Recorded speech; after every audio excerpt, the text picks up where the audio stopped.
എല്ലാവർക്കും നമസ്കാരം. ഇന്ന് ഞാൻ പ്രത്യേകിച്ച് ഇൻഫർമേഷൻ അല്ല, എൻ്റെ ഒരു ഒബ്സർവേഷൻ പറയാനാണ് ഈ വീഡിയോ. ഞാൻ എൻ്റെ ഡയബറ്റീസിനെ കൺട്രോൾ ചെയ്യാൻ, ഡയറ്റിൽ കൂടെ കൺട്രോൾ ചെയ്യാൻ ശ്രമിക്കാൻ തുടങ്ങിയത് ഞാൻ VRS എടുത്തതിന് ശേഷമാണ്. അത് 2011 അത് കഴിഞ്ഞപ്പോൾ 7-8 വർഷമായി. ആ സമയത്ത് ഞാൻ ഒരു വൈദ്യരുടെ നിർദ്ദേശപ്രകാരം അദ്ദേഹം എന്നോട് പറഞ്ഞത് അരി പൂർണ്ണമായിട്ട് നിർത്തണം എന്നാണ്. അരി നിർത്തിയിട്ട് മില്ലറ്റ്സ് പോലെയുള്ളത് കഴിക്കണം എന്നാണ്. അതും കാർബ്സാണ്. പക്ഷേ അദ്ദേഹം പറഞ്ഞത് അരി ഇപ്പോൾ പണ്ടത്തെ അരിയല്ല, അരി വേറെ അരിയാണ്, അതുകൊണ്ട് അരി നിങ്ങൾ ഉപയോഗിക്കരുത് എന്നാണ് പുള്ളി പറഞ്ഞത്. എന്തായാലും അദ്ദേഹം പറഞ്ഞതുപോലെയൊക്കെ ചെയ്ത് എൻ്റെ ഇൻസുലിൻ 26 യൂണിറ്റിൽ നിന്ന് 18-15 ഒക്കെ വരെ കൊണ്ടുവരാൻ സാധിച്ചു. അതിൽ നിന്നും താഴേക്കും കൊണ്ടുപോയി. അതുപോലെ ഡയമൈക്രോൺ എന്ന് പറയുന്ന ഇൻസുലിൻ ഉണ്ടാക്കുന്ന ഒരു മരുന്ന്, നമ്മുടെ പാൻക്രിയാസിനെ ഇൻസുലിൻ ഉണ്ടാക്കുവാൻ പ്രചോദിപ്പിക്കുന്ന ഒരു മരുന്ന്, അത് പൂർണ്ണമായിട്ട് നിർത്തുവാനും ഒക്കെ സാധിച്ചു.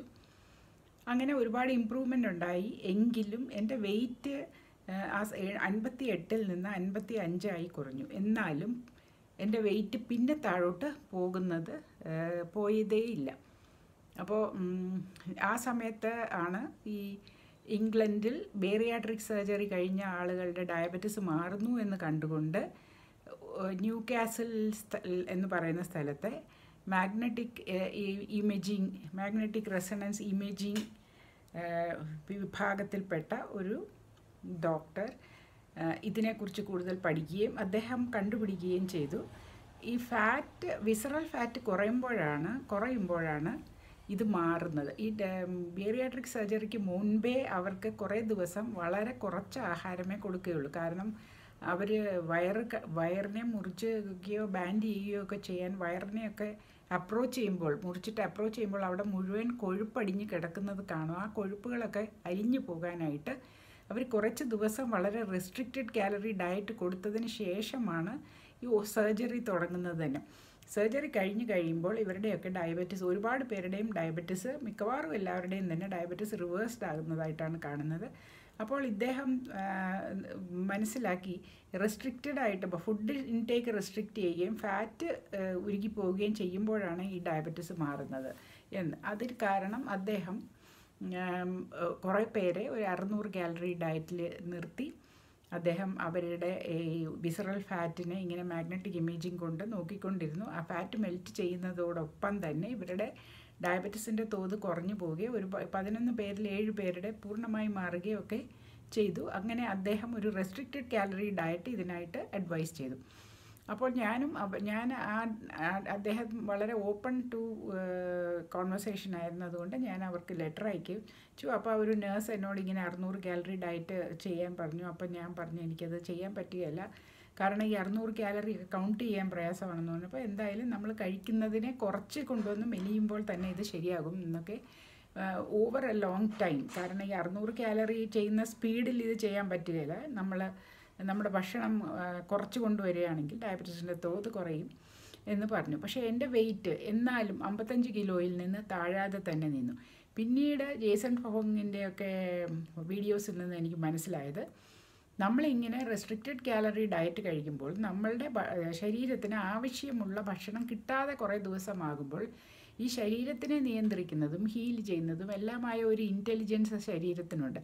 അപ്പോൾ ആ ഇൻ്റലിജൻസിന് മനസ്സിലാകുന്നത് അതിനെ ഇപ്പോൾ ഞാനൊരു ഡയറ്റ് ചെയ്യുകയാണ് എന്നൊന്നുമല്ല, ബോഡി അതിൻ്റെ ഓരോ ഇൻപുട്ട് അനുസരിച്ചാണ് അത് റെസ്പോണ്ട് ചെയ്യുന്നത്. അപ്പോൾ അത് മനസ്സിലാക്കുന്നത് എനിക്ക് ആവശ്യത്തിന് ഭക്ഷണമില്ല എന്നും, അപ്പോൾ ഉള്ള ഭക്ഷണം കൺസേർവ് ചെയ്യണമെന്നും വെച്ച് മെറ്റബോളിക് റേറ്റ്, ഞാൻ പറഞ്ഞല്ലോ, നമ്മുടെ ശരീരം എനർജി ഉപയോഗിക്കുന്ന ഓരോ സാധനത്തിനെ മെറ്റബോളൈസ് ചെയ്ത് എനർജി ആക്കുന്ന ആ തോത് കുറച്ച് കൊണ്ടുവന്ന് നമ്മളുടെ വെയിറ്റ് മെയിൻറ്റെയിൻ ചെയ്യാൻ ശ്രമിക്കും. ആ പ്രക്രിയ കൊണ്ട് എനിക്ക് വെയിറ്റ് കുറയത്തില്ല. ഞാൻ എത്ര ഭക്ഷണം കുറച്ച് കഴിക്കാൻ ശ്രമിച്ചാലും എന്തായാലും ഞാൻ സ്റ്റാർവ് ചെയ്യത്തില്ല. അങ്ങനെ അപ്പോൾ ഇൻ്റർമിറ്റൻറ്റ് ഫാസ്റ്റിംഗ് അവിടെയാണ് ഫലപ്രദമാകുന്നത്. നമ്മൾ ഒരു ദിവസം കഴിക്കും, ഒരു ദിവസം കഴിക്കുകയില്ല, അങ്ങനെ ആ ഒരു റിതമിനെ ബ്രേക്ക് ചെയ്യും. അതുപോലെ തന്നെയാണ് നമ്മളുടെ കീറ്റോ ഡയറ്റിലും കാലറി റെസ്ട്രിക്ഷൻ ഇല്ല, ധാരാളം കഴിക്കുന്നുണ്ട്. പക്ഷേ കീറ്റോ ഡയറ്റിൽ നമ്മൾ വണ്ണം വെക്കാത്തതിന് 2 കാരണമുണ്ട്. ഒന്ന്, ഇൻസുലിൻ ഇല്ല. ഇൻസുലിൻ ഉണ്ടെങ്കിൽ മാത്രമേ ശരീരം ഫാറ്റ് സ്റ്റോർ ചെയ്യത്തുള്ളൂ. ഇൻസുലിൻ ഉണ്ടെങ്കിൽ ഫാറ്റ് സ്റ്റോർ ചെയ്യും. രണ്ടാമതായിട്ട് നമ്മൾക്ക് കത്തിക്കാനായിട്ടുള്ള കാർബോഹൈഡ്രേറ്റ് ഇല്ലാത്തപ്പോൾ ഫാറ്റ് ബേൺ ചെയ്യുകയും ചെയ്യും. അങ്ങനെ കീറ്റോ ഡയറ്റ് ഞാൻ ആദ്യം ഇത് ഇപ്പോൾ ഓഗസ്റ്റിൽ തുടങ്ങിയപ്പോൾ ആദ്യം ഒരാഴ്ചയോളം കീറ്റോയിൽ പോയി. കീറ്റോസിസിൽ വന്നില്ലെങ്കിലും കാർബോഹൈഡ്രേറ്റ് ഒഴിവാക്കിയുള്ള ഡയറ്റ് കഴിച്ചപ്പോൾ എൻ്റെ വെയിറ്റ് പെട്ടെന്ന് 55-ൽ നിന്ന് 52 കിലോ ആയി.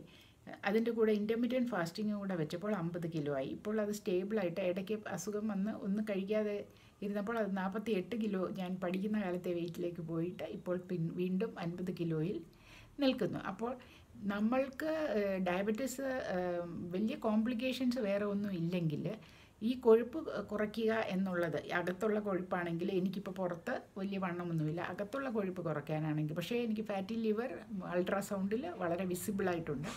അകത്തുള്ള കൊഴുപ്പ് കുറയ്ക്കാനാണെങ്കിലും പുറത്തുള്ള കൊഴുപ്പ് കുറയ്ക്കാനാണെങ്കിലും ഈ കീറ്റോ ഡയറ്റാണ് ഏറ്റവും ഫാസ്റ്റ് മാർഗം, ഏറ്റവും എളുപ്പമായിട്ട് റിസൾട്ട് കാണുന്ന മാർഗം. അതുപോലെ കീറ്റോ ഡയറ്റ് എല്ലാവർക്കും സൂട്ടബിൾ ആണോ എന്നൊന്നും എനിക്കറിയത്തില്ല, പക്ഷേ അത് വളരെ എളുപ്പം റിസൾട്ട് കാണും. അത് വളരെ എളുപ്പം നമ്മളുടെ ലിവറിൻ്റെയും പാൻക്രിയാസിലെയും ഒക്കെയുള്ള ഫാറ്റ് കുറയ്ക്കും. ഫാറ്റ് കുറയുന്നതോടൊപ്പം നമ്മുടെ ഡയബറ്റീസിൻ്റെ തോത് കുറയുകയും ചെയ്യും എന്നുള്ളത് നമ്മൾക്ക് ഒട്ടും ഡിനൈ ചെയ്യാൻ ഒക്കത്തില്ല. അത് സത്യസന്ധമായിട്ട് ഇപ്പോൾ അനേകർ അത് നമ്മൾക്ക് proof of the pudding is in the eating എന്ന് പറയുന്നത് പോലെ അത് പലരും എക്സ്പീരിയൻസ് ചെയ്ത ഒരു കാര്യമാണ്. അപ്പോൾ അത് വേറെ. ഞാൻ കീറ്റോ ഡയറ്റ് ഫോളോ ചെയ്തില്ല. ഞാൻ ഫോളോ ചെയ്തത് ഒരു റെസ്ട്രിക്റ്റഡ് കാർബ് ഡയറ്റാണ്. മിക്കവാറും കീറ്റോ ഡയറ്റിൽ നിന്ന് ഒട്ടും അധികം മാറാതെയുള്ള ഒരു ഡയറ്റാണ് ഞാൻ കഴിച്ചത്. ഞാൻ എല്ലാ മീലിലും അല്പം കാർബോഹൈഡ്രേറ്റ് ഉൾപ്പെടുത്തിയെങ്കിലും അത് വളരെ നേരിയ തോതിലാണ്. നേരിയ തോതിലെന്ന് പറഞ്ഞാൽ ഞാൻ പറഞ്ഞല്ലോ, ലഞ്ചിന് 1 ടേബിൾ സ്പൂൺ അരി അല്ലെങ്കിൽ 1.5 ടേബിൾ സ്പൂൺ അരിയല്ല, ചോറ് എന്നാണ് കഴിക്കുന്നത്. ബാക്കിയെല്ലാം പച്ചക്കറികളും നോൺ വെജിറ്റേറിയൻ ആയിട്ടുള്ള കാര്യങ്ങളും അതിൻ്റെ കൂടെ നെയ്യുമാണ് കഴിച്ചിരുന്നത്.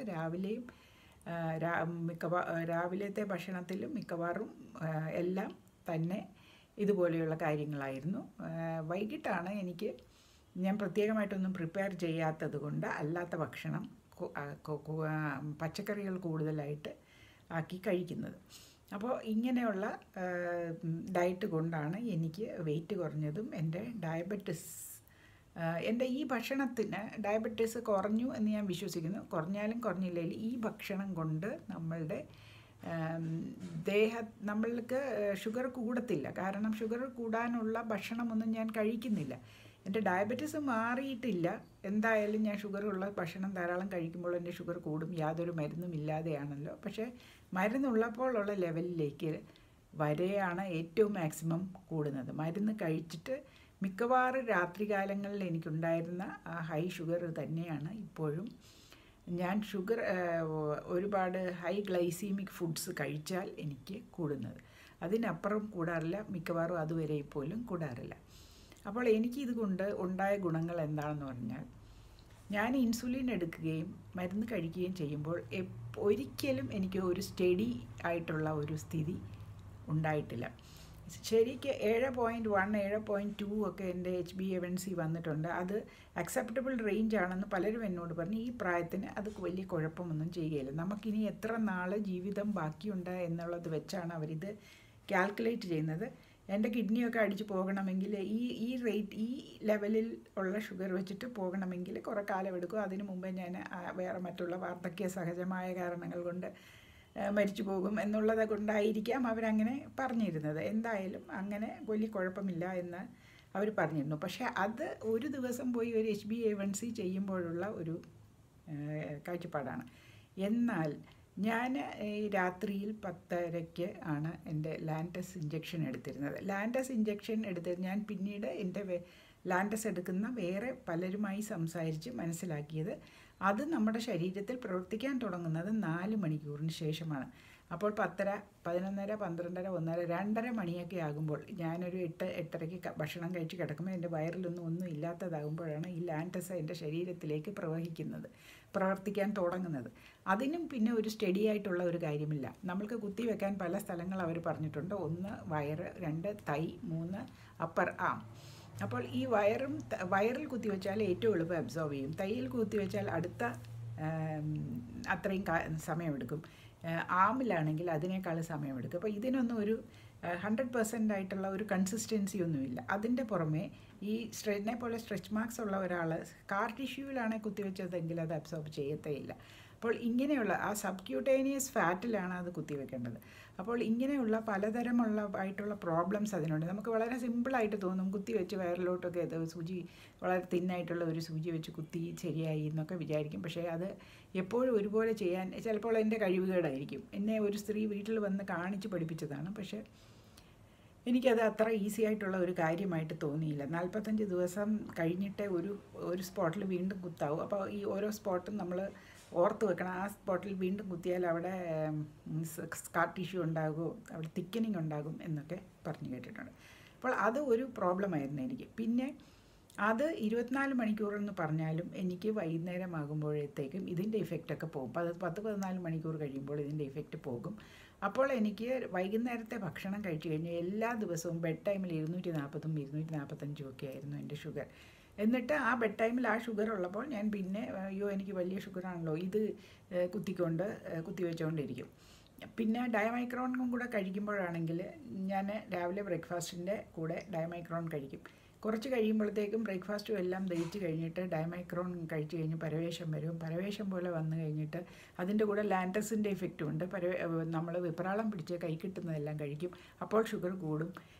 അങ്ങനെ ഒരു അപ്പ് ആൻഡ് ഡൗൺ ആയിട്ടുള്ള ഒരു സ്വിങ്ങിലാണ് പോയിക്കൊണ്ടിരുന്നത്. അതാണ് ഏറ്റവും ഡേഞ്ചറസ് എന്നാണ് ഞാൻ കേട്ടിട്ടുള്ളത്. പക്ഷേ ഇപ്പോൾ ഈ ഒരു രീതിയിൽ ഭക്ഷണം കഴിക്കുമ്പോൾ, കാർബോഹൈഡ്രേറ്റ്സ് കുറച്ച് ഭക്ഷണം കഴിക്കുമ്പോൾ എനിക്ക് ഒരു സ്റ്റഡി ആയിട്ടുള്ള ഒരു ബ്ലഡ് ഷുഗർ മെയിൻ്റനൻസ് നടക്കുന്നുണ്ട്. 6.2 ആണ് കഴിഞ്ഞ പ്രാവശ്യത്തെ എൻ്റെ HbA1c. ഞാൻ എപ്പോഴും നോക്കും, എൻ്റെ വിരലുകളുടെ ടിപ്പെല്ലാം കുത്തി ഒരു ഷേപ്പാക്കിയിട്ടുണ്ട്. എപ്പോഴും നോക്കും. എന്നുവെച്ചാൽ ഈ 6.2 പല വിധത്തിലും വരാം. എനിക്ക് എല്ലാ രാത്രിയിൽ ഹൈപ്പോഗ്ലൈസീമിയ ഉണ്ടെങ്കിൽ എനിക്ക് ചിലപ്പോൾ ഈ 6.2 എന്നുള്ള ആവറേജ് കിട്ടി. ഇതൊരു ആവറേജ് അല്ലേ. അപ്പോൾ ഹൈയും ലോവും വന്നു കഴിഞ്ഞിട്ട് ആവറേജ് എടുക്കുമ്പോൾ വളരെ ലോ വന്നാൽ ചിലപ്പോൾ അത് ഒരു നോർമൽ ഇതിൻ്റെ HbA1c തന്നതായിട്ട് വന്നുകൂടായില്ലല്ലോ. നമ്മൾ കണക്ക് പിടിക്കുമ്പോൾ അതങ്ങനെയാണ്. അപ്പോൾ ഇത് ഞാൻ എൻ്റെ ഓരോ മീൽ കഴിഞ്ഞ് 1 മണിക്കൂർ കഴിഞ്ഞ്, ആദ്യകാലങ്ങളിൽ 1 മണിക്കൂർ കഴിഞ്ഞും 2 മണിക്കൂർ കഴിഞ്ഞും നോക്കിയിട്ടുണ്ട്. അപ്പോൾ അങ്ങനെയൊക്കെ നോക്കിക്കഴിഞ്ഞിട്ട് ആണ് ഇത് സ്റ്റഡിയാണ് എന്ന് ഞാൻ പറയുന്നത്, സ്റ്റഡിയായിട്ട് ഇരിക്കുന്നത്. ഇപ്പോൾ ഇച്ചിരി അൺസ്റ്റഡിയാണ് ഇന്ന്.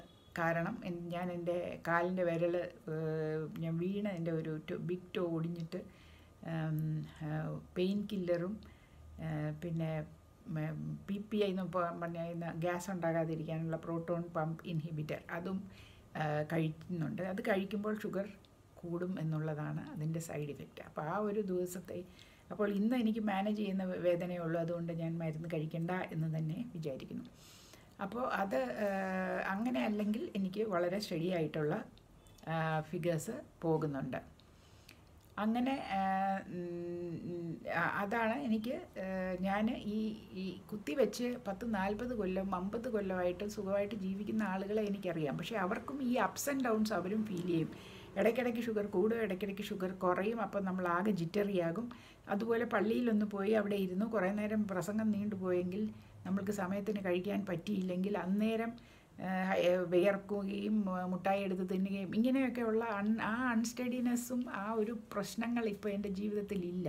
പുറത്ത് പോകുമ്പോൾ എനിക്ക് ഒരു ഭയവുമില്ല. മറ്റേത് ഞാൻ പുറത്ത് എന്തെങ്കിലും ആവശ്യത്തിന് പോയാൽ എനിക്ക് സമയത്തിന് തിരിച്ചെത്താൻ പറ്റുമോ, എനിക്ക് വല്ലതും കഴിക്കാൻ പറ്റുമോ, എൻ്റെ ഷുഗർ താഴുമോ എന്നുള്ള ഒരു ഭയം എപ്പോഴും എനിക്കുണ്ടായിരുന്നു. ഇപ്പം അങ്ങനെ ഭയക്കേണ്ടിയേ വേണ്ട. ഷുഗർ കൂടാതെ ഞാൻ നോക്കിയാൽ മതി. ആ ഒരു കാര്യം എൻ്റെ ഭക്ഷണത്തിൽ കൂടെ എനിക്ക് നോക്കാം. താന്ന് അങ്ങനെ ഒരു ഹൈപ്പോഗ്ലൈസീമിയ വരുന്ന സ്റ്റേജിലേക്ക് ഞാൻ വരികയില്ല. അപ്പോൾ ഇതാണ് എനിക്ക് ഇതുകൊണ്ടുള്ള ഫലം. എനിക്ക് എവിടെ വേണമെങ്കിലും പോകാം, എന്ത് വേണമെങ്കിലും ചെയ്യാം. ഭക്ഷണം കഴിക്കാൻ വിളിക്കുന്ന സ്ഥലങ്ങളിൽ പോകുമ്പോൾ സിലക്റ്റീവായിട്ട് ഭക്ഷണം കഴിച്ച് അടുത്ത നേരം അതിന് കോമ്പൻസേറ്റ് ചെയ്ത് കഴിക്കാതിരിക്കുകയോ അല്ലെങ്കിൽ വളരെ കുറച്ച് ഒരു മുട്ടയോ അങ്ങനെയുള്ളത് മാത്രം കഴിക്കുകയോ ചെയ്താൽ എനിക്ക് അതിൻ്റെ ഇഫക്റ്റ് ഉടനെ തന്നെ പോകാം. പിന്നെ ഞാൻ അഥവാ വളരെ എക്സെപ്ഷണൽ സർക്കംസ്റ്റൻസിൽ കാർബോഹൈഡ്രേറ്റ് റിച്ച് ആയിട്ടുള്ള ഒരു ഭക്ഷണം കഴിക്കേണ്ടി വന്നാൽ എനിക്ക് പോർഷൻ സൈസ് കൺട്രോൾ ചെയ്ത് അതിൻ്റെ ഫലങ്ങൾ കുറയ്ക്കാം. അങ്ങനെ കൺട്രോൾ ചെയ്ത് അതിൻ്റെ ഫലങ്ങൾ കുറയ്ക്കുക മാത്രമല്ല, ആ ഭക്ഷണം കഴിച്ചു കഴിഞ്ഞിട്ട് കുറച്ച് നടക്കുകയോ മറ്റോ ചെയ്താൽ, കുറച്ച് ഒരു മണിക്കൂർ നേരം ഒരു മണിക്കൂർ നടക്കാൻ പോകണം എന്നല്ല, ഞാൻ കുത്തിയിരിക്കാതെയും ഒക്കെ ഒന്ന് ഇരുന്നാൽ കുറെ കൂടെ ആ ഷുഗർ കുറയും. അങ്ങനെ എനിക്ക് കൺട്രോൾ ചെയ്യാൻ സാധിക്കും. അപ്പോൾ ഇപ്പോൾ കുറച്ചുകൂടെ കൺട്രോളബിളാണ് എന്നുള്ളതാണ് ഒന്ന്. രണ്ടാമത്, ഈ ഡോക്ടേഴ്സ് പറയുന്ന റേഞ്ചിൽ നമ്മൾ പരിശ്രമിച്ചാൽ നിർത്താൻ സാധിക്കും എന്നുള്ളതാണ് രണ്ടാമത്തെ കാര്യം. ഇതാണ് എനിക്ക് ഈ ചികിത്സ, ഈ രീതി അവലംബിച്ചത് കൊണ്ട്. കീറ്റോ ആണെങ്കിൽ ഇതിനേക്കാളും ഭംഗിയായിട്ട് ചെയ്യാമെന്നാണ് എൻ്റെ വിശ്വാസം. പക്ഷേ ഞാൻ കീറ്റോയിൽ പോയിട്ടില്ല ഇതുവരെ. എനിക്ക് കീറ്റോസിസിൽ പോകാതെ തന്നെ കാർബോഹൈഡ്രേറ്റ് മിനിമം ആയിട്ടുള്ള ഡയറ്റ് ഞാൻ കുറച്ചു കാലം കൂടെ തുടർന്ന് കൊണ്ടുപോകാമെന്നാണ് വിചാരിക്കുന്നത്. എൻ്റെ പേഴ്സണൽ കാര്യത്തിൽ ഞാനത് ആ രീതിയിൽ തന്നെ ചെയ്യണം എന്ന് വിചാരിക്കുന്നു. അങ്ങനെ എനിക്ക് എന്ത് മധുരം കഴിച്ചാലും ഷുഗർ ഒരു ലെവലിൽ കൂടാതെ വരുന്ന ഒരു സാഹചര്യം വരുന്നത് വരെ ഇത് പിന്തുടരണമെന്നാണ് എൻ്റെ ആഗ്രഹം. ഞാൻ എൻ്റെ കാര്യം മാത്രമാണ് ഈ വീഡിയോയിൽ പറയുന്നത്. എന്തുകൊണ്ട് ഞാൻ ചെയ്തതുകൊണ്ട് എനിക്ക് എന്തൊക്കെ ഗുണമുണ്ടായി എന്നുള്ളത്. നന്ദി, നമസ്കാരം.